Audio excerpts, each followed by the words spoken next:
O Folión de Carros de Chantada é unha das celebracións etnográficas máis antigas de Galicia, declarada ben de interese turístico en 2002. Cada mes de agosto as rúas da localidade convértense nun museo vivinte onde bois e vacas tiran de carros onde se representan os oficios tradicionais.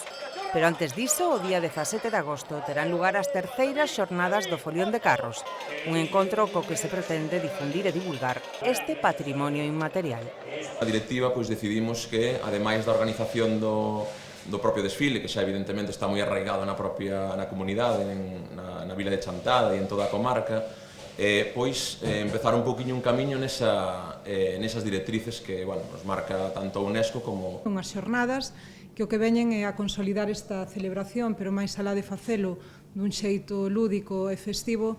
fano dende o punto de vista da investigación, tamén da difusión do noso patrimonio, da nosa etnografía, da nosa cultura, das nosas tradicións, e poñen de relevancia unha celebración importante como é a do Folión de Carros. As xornadas, que levan o título Etnografía, Patrimonio e Desenvolvemento na Ribeira Sacra, abordarán en formato de mesa redonda a importancia do folión no patrimonio e no desenvolvemento económico da zona.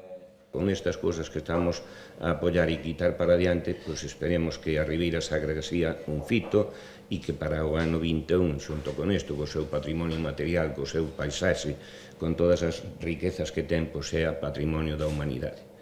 Mentres chega o momento, carroceiros e chantadinos continuarán traballando para reproducir fielmente os oficios tradicionais galegos o último fin de semana de agosto no seu desfile.